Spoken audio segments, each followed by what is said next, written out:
Hi everyone, my name is Magali Hernandez and this is my PBL project. On my Chapter 3 review, for Chapter 3, Imagining the Possibilities, a few of the key points that I took away from this chapter is first and foremost, understanding the steps for project planning and also identifying the big ideas. This is particularly important to ensure that you know what your project is for, as well as any questions that might arise, ensuring that you're prepared to answer any of those questions, and also assisting your students in creating a path to what is in the future or what they're targeting with this project. Also, understanding and discovering programs that can assist you in your class. It's important to understand the different types of programs that are out there, as well as perhaps some that you're not familiar. In doing some research, you can come across many different programs.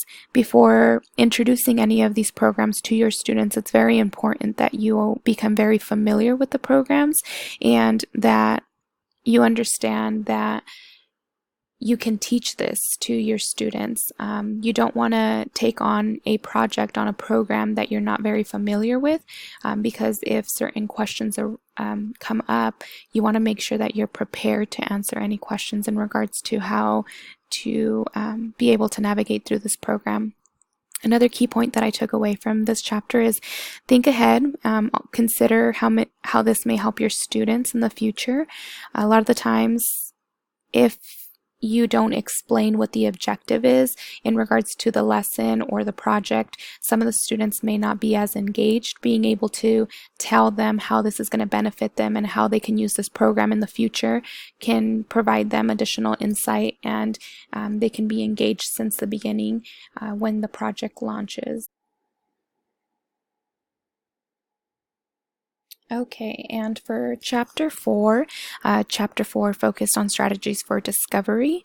A few of the key points for Chapter 4, one of them was it's good to review projects and critique the projects that are already completed rather than each other's work. So when you're working with colleagues, it's important to note that any type of feedback that you provide can at times be a little bit hurtful if it's your own work.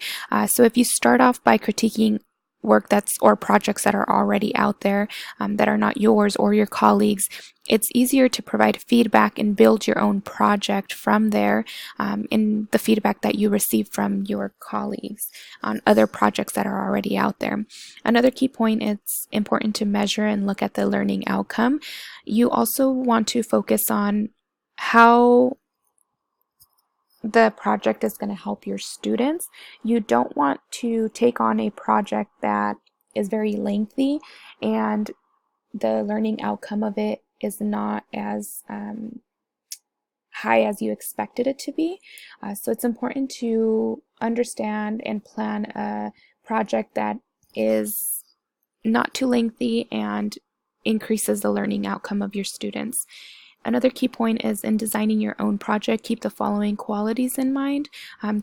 These are some of the ones that really stood out to me. There's quite a few on there, but these three in particular stood out for me.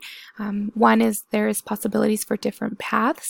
So it's not just a program that helps your students in getting from point A to point B, and there's only one road there. There's different paths that they can take, allowing them to be creative, allowing them to really think of different ways to get from point A to point B is really what you want as a teacher for your students. Another one is centered in answering a driving question. And another one is capturing your students' interest.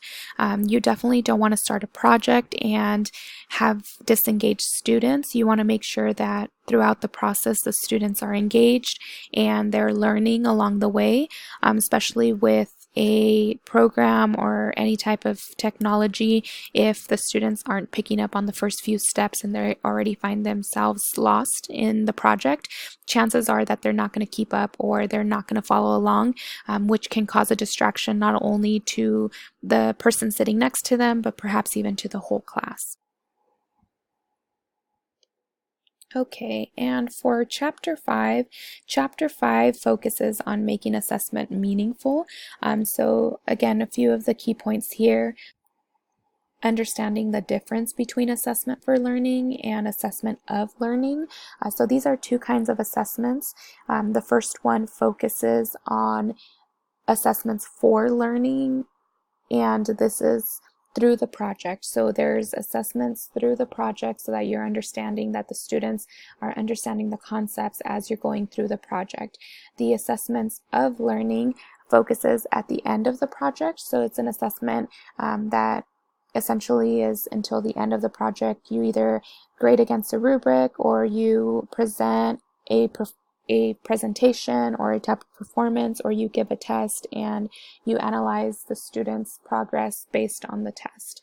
In making an assessment meaningful, it's important to create a rubric from scratch. That way you understand what you are grading, as well as you are able to explain to the students what is expected from them.